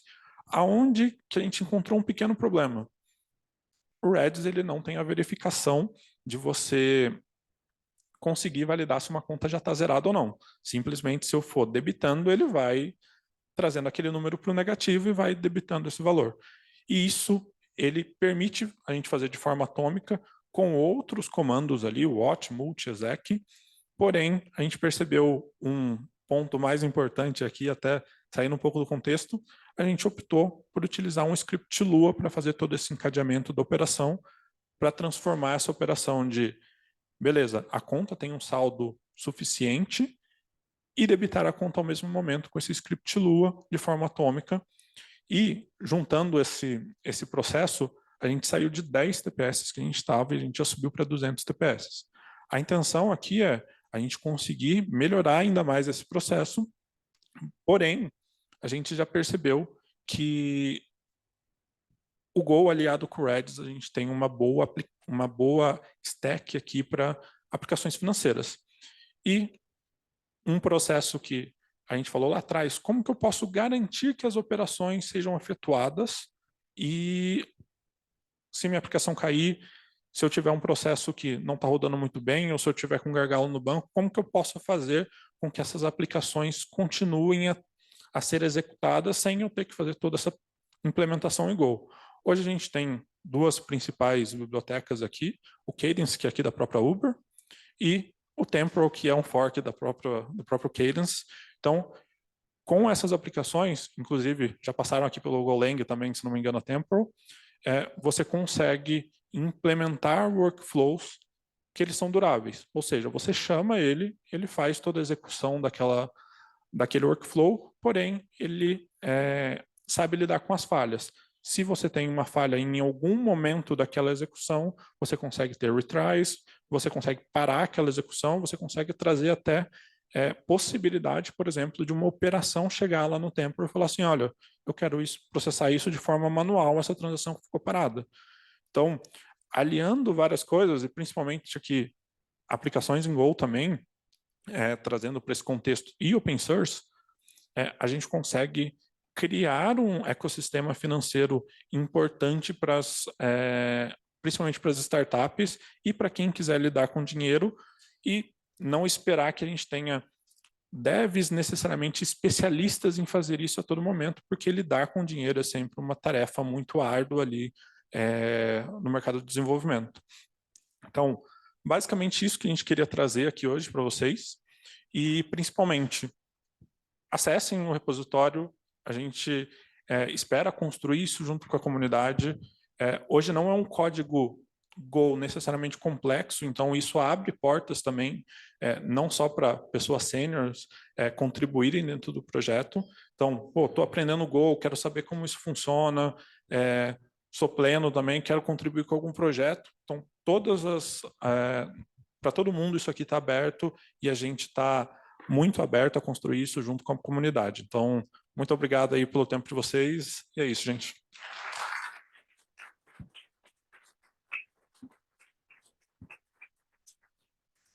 Perguntas? Boa. Boa noite. Parabéns pela apresentação. Boa noite. Você comentou que um débito é o ponto crucial, mas e o crédito? Existe erro também em creditar o valor numa conta e ter que fazer o rollback do débito? E esse é um ponto, acho que essa pergunta é muito importante, porque quando a gente fala de ledger, é um dos pontos mais sensíveis. Todas as operações, elas são críticas. O débito, geralmente, ela é mais crítica, principalmente no ataque, porque os clientes, eles geralmente não têm um volume tão grande de operações. Quem que tem um volume grande de operações? Um banco, que está em dia de pagamento, por exemplo, fazendo várias transferências, mas quando o atacante começa a tentar fazer essa operação de débito, você precisa, para você ter performance, ter aquele débito em tempo real. O crédito, você consegue jogar ele para uma fila mais assíncrona e fazer uma validação, por exemplo, eu vou fazer um FIFO aqui, conta a conta. Então, eu tenho um FIFO para cada conta e ele faz uma escrita a cada crédito. Ele é sensível também, mas ele acaba sendo menos sensível porque esse dinheiro está chegando para aquela conta, né? Geralmente, os maiores ataques, eles tentam realmente debitar as contas e, na maioria das vezes, creditar em contas externas daquela ledger que está processando aquele pagamento. Mas, sim, em relação ao mercado financeiro, todas as operações elas são extremamente críticas e podem sofrer tanto com race condition quanto com erro. Alguém mais? Boa. Olá. Vamos lá no fundo, depois uma aqui na frente. Pode ir. Perdão? Não, pode perguntar daí. Ah, tá, tudo bem. Eu não ouvi direito. Primeiramente, eu quero dizer, eu gostei bastante da palestra, eu achei bem interessante os tópicos sobre locking e as diferenças entre as opções que você tem para fazer isso. As perguntas que eu tenho são referentes a, primeiramente, eu gostaria de saber, assim, imaginando que esse é um serviço que sofre bastante com o principal desafio sendo a questão de race conditions, como que você garante tipo, a segurança e a performance desse serviço, visto que tipo, isso é um bug relativamente difícil de prever e encontrar no mundo real? Então, como que você garante assim, tipo, que não tem race conditions no seu código? Aqui eu acho que é um tratamento de camadas. A gente sempre fala do ponto de vista de segurança, a gente tem que ter algumas camadas. Nada é a prova de falhas na sua maioria das vezes, né? Então, beleza, eu tenho que garantir que eu vou tentar implementar de algumas formas, mas que eu posso errar numa implementação ou que eu posso ter uma passagem aqui. Então, é criar um número máximo de camadas ali que você conseguir para implementar o tratamento do race condition. Um exemplo nos primeiros testes que a gente fazia, a gente estava implementando o pessimist lock, que era tentar travar a transação como um todo, mas num volume muito alto, antes da gente usar o Redis, ele ainda passava algumas transações. O que a gente fez para resolver nesse primeiro momento? A gente implementou o optimist lock na base. Porque, beleza, se aquele cara passou, ele vai estar com uma versão desatualizada do saldo. Na hora que ele tentar fazer o commit, eu travo ele de fazer esse commit. Então, aqui eu acho que não tem uma resposta clara, uma bala de prata para a gente utilizar, mas o quanto você conseguir ter aquelas contingências, fazer mais camadas de tratamento, acho que você deve sofrer menos com isso. Beleza. E a outra pergunta que eu tenho também é, na sua visão, assim, tipo, qual que são os benefícios do modelo que me parece ter o Midas, em que você trata o valor que possui na conta de um usuário como um estado, comparado, por exemplo, a criação de um log de valores cujo balanço é, então, tipo, interpretado na hora. Ou seja, tipo, a diferença entre usar esse sistema de estado para armazenar o dado ali, o valor do usuário, comparado a algo como event sourcing, na sua opinião? Aqui ainda, inclusive, essa é uma discussão que a gente ainda tem dentro do Midas, de qual que é o melhor modelo a seguir. A gente ainda não tem uma resposta que defina isso 100%, mas qual que é a dificuldade que a gente tem, em algumas vezes, a tratar isso de uma forma, vamos dizer assim, compor esse saldo, né, de event sourcing. A gente conseguir, principalmente quem está utilizando, entender esse contexto e conseguir aplicar isso na prática. O modelo de estado, ele traz uma facilidade de aplicação. Então, a gente quer trazer, principalmente por ser um projeto open source, é difícil a gente trazer um projeto muito complexo, principalmente nesse cenário que a gente lida com dinheiro.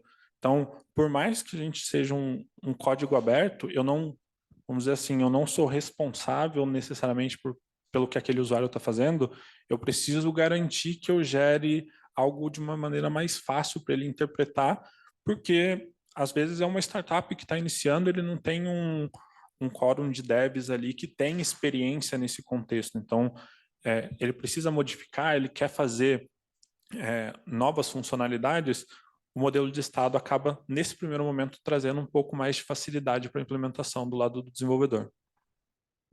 Legal, é bem interessante.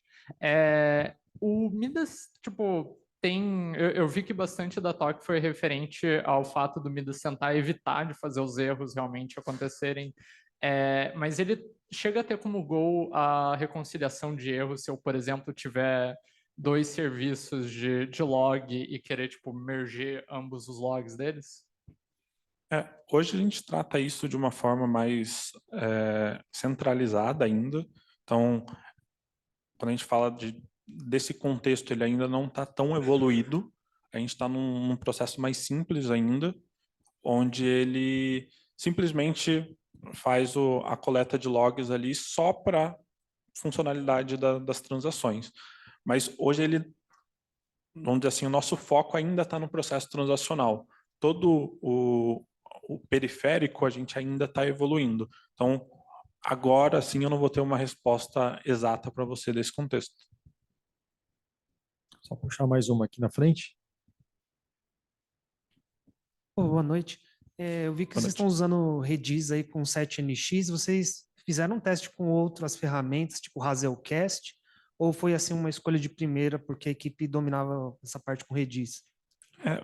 Uma das escolhas foi exatamente o domínio da equipe, né? Então, de trabalhar com a ferramenta e principalmente essas operações que acontecem ali de forma atômica.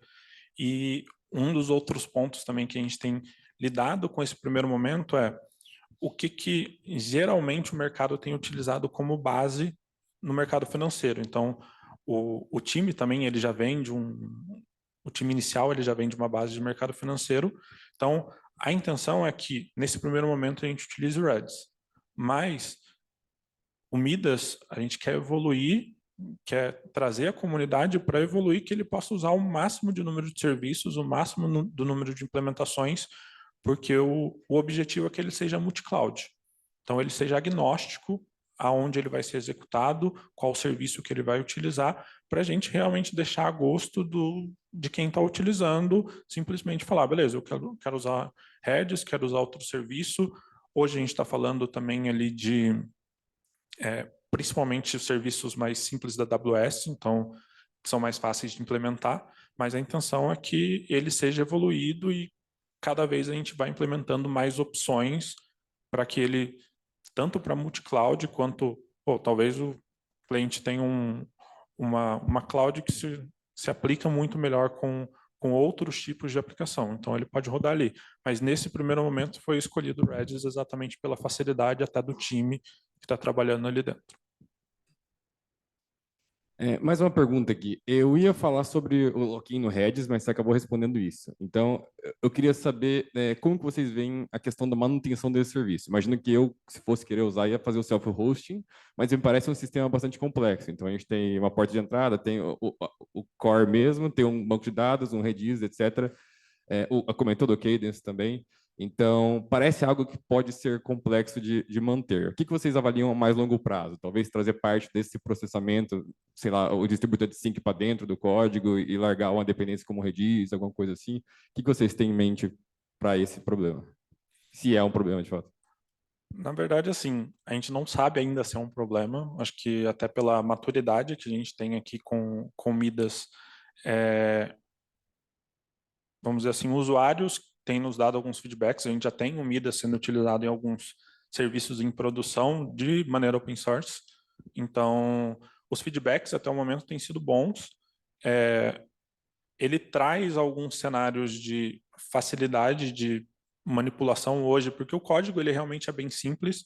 Os serviços que estão vinculados, eles trazem simplesmente uma maneira de ganhar performance. Então, são serviços para ganhar performance e também não são implementações muito complexas hoje. Dependendo a como o serviço venha a crescer, a quantidade de dependências que a gente tenha dentro do Midas, a gente vai estudar outras maneiras, mas hoje eu não consigo te responder isso com clareza. Fechou, obrigado. Alguém mais tem mais alguma pergunta? No meio ali, Herbert? Minha pergunta é sobre o partition key que vocês usam. Eu imagino que deva ser a conta, né, o ID da conta. Mas aí você tinha falado de créditos em banco, me fez pensar, o banco seria um hot partition? Como vocês lidam com o problema de hot partition? Olha, eu não sei se eu sou a pessoa mais técnica para te responder isso. Não sei se o nosso CTO que está aqui também vai conseguir te responder necessariamente essa informação, mas essa em específico, até pela minha posição ali, eu vou ficar te devendo. Beleza. Mais alguma? Ali, ó, o Eric. Eric, né? Boa. Cara, parabéns, viu, Felipe, pela apresentação e pelo produto também que você desenvolveu e apresentou para a gente. Minha pergunta era, você comentou da evolução de processamento, né, de TPS ali. Quanto que um mercado, qual é o número que o mercado espera que um ledger processe? Quantas transações por segundo? Hoje, esse número que a gente conseguiu alcançar de 200 TPS por conta, ele já é um número factível para o serviço ser utilizado em produção, não por grandes bancos, quando a gente olha os Big Six aí do mercado financeiro, mas quando a gente fala assim desses bancos, a gente precisa olhar pelo menos para 1000 TPS por conta ocorrendo ali. Então, hoje, 200 você consegue utilizar para a maioria dos serviços financeiros. Isso não seria um problema. Aqueles 10 que estavam antes seria um problema, porque, por exemplo, num dia de pagamento, você terminaria isso no final do dia. Mas, quando a gente olha para grandes bancos, grandes instituições financeiras, que elas não fazem somente transações de crédito e débito, né? Então, tem outras operações também que podem ocorrer dentro da Ledger, liberação de crédito, análises e algumas outras coisas. Uma taxa ali de 500, 1000 TPS começam a fazer mais sentido para esses bancos grandes. Obrigado, valeu. Mais alguém? Não? Como que esses grandes bancos resolvem esses problemas, então? É tudo in-house? E aí eles têm essa solução? Exato. Quase. Alguma linguagem faz sentido nisso daí? Que eles conseguem resolver? É escala? É poder computacional? Como que eles chegam a 1000 TPS? Geralmente a escala em poder computacional, porque simplesmente eu vou colocando mais máquinas ali, e os maiores bancos, eles geralmente são linguagens muito antigas. Uma coisa que acho que todo mundo que deve estar procurando vaga de Go por aí, a maioria das empresas que estão migrando para Go são empresas do mercado financeiro exatamente pelo benefício que o Go traz ali de pouco uso de memória, todo esse processo e essa concorrência transacional. Mas as maiores empresas é muito difícil porque eles tentam guardar as 7 chaves desse processo que eles fazem e geralmente são pessoas mais antigas dentro do banco que sabem lidar com isso. Então tem empresas financeiras que muitas vezes precisam de uma equipe de 500, 1.000 pessoas para lidar com todo esse processo transacional. Você está falando dos dinossauros do COBOL, né?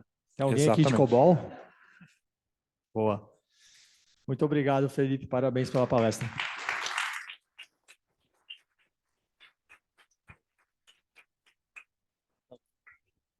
Pessoal, a gente gastou 16 minutos para fazer pergunta para o Felipe aqui. Eu ia tentar lançar uma Lightning Talk com alguém, se alguém queria falar 5 minutos aqui em cima, freestyle, mas a gente está 8h52, então bora comer e socializar aí. Obrigado pela presença.